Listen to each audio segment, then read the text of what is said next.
যে হাত দিছি গায়ে হাত দেন আপনার কিছু বলেনি কেন গায়ে হাত দিছি এরে কাজে পাঠাইছেন এখানে কাজে বসে কি করছে জানেন মোবাইল তো এখন কিনে দিয়েছেন মোবাইল দিয়ে লাগে এখানে কাজে বসে বসে জুয়া খেলে কাজ তো শেখে না বসে বসে মোবাইলের ভিতরে জুয়া খেলে মানে আপনারা তো ঘরের ভিতরে থাকে আপনারা তো মানুষ করতে পারেন না আবার আমাদের এখানে কাজে দিচ্ছেন আমরা আবার মানুষ করতে গেলে তখন আবার আমাদেরকে গালাগালি করেন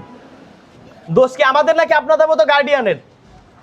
আসলে মানুষ তো আসলে আপনাদের করার কথা এখানে বসে বসে জুয়া খেলতেছে সাপোজ আপনি এখানে কাজে দিলেন না ধমকা ধমকা নিয়ে গেলেন আবার অন্য কোথাও কাজে দিবেন ওইখানে তো সেম একই কথা একই কাজ করবে পরে তো চুরি ডাকাতি করবে ওইখানে যা এই শাসনটা তো আপনাদের করা দরকার ছিল মানে আমাদেরকে করতে দিচ্ছেন না আবার আপনারা করতে পারতেছেন না কেন ভাই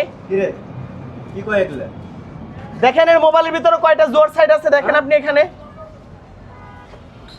মানে আপনাদের মতো গার্ডিয়ানের জন্য পুরো পোলাপাইন যে চুরি ডাকাতি করে যে নেশাগ্রস্ত হয় কেন হয় আপনাদের মতো গার্ডিয়ানের জন্য কিছু কিছু গার্ডিয়ানের জন্য আপনাদের জন্য এখন কাকা একটা কথা বলি আসলে পোলাপাইন তো মানুষ করতে দিচ্ছেন পোলাপাইনে না মানলে আসলে পোলাপাইন মানুষ হয় না এরা ভুল করবে আমরা আসলে এখানে যারা মিস্ত্রি আছি বা আমরা দোকানদার আছি ভুল করলে একটু বকাবকি করবে ওটা গায়ে হাত তুলবো কারণ খালি খালি তো গায়ে হাত তুলি নাই যে এর দিকে তাকায় দেখেন এরা 45,000 টাকা বেতন দিয়ে আগে কি ছিল ওর বাপ মা এখানে দিয়ে গেছে বলছে যে ছেলে আপনার মানুষ করবেন আপনি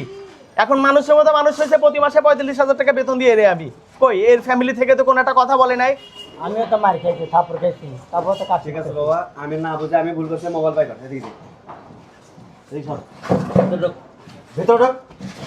আজকে থেকে মারবো মারবি কাটবি যা খুশি তা করবি তুই যদি আজকের পর থেকে যদি দৌড়ে যদি আমার কাছে যাস বুঝবি আজকে আমি বলে গেলাম মারিয়ে পারো পিটে পারো যেমনি পারো তুমি আমার ছেলেটার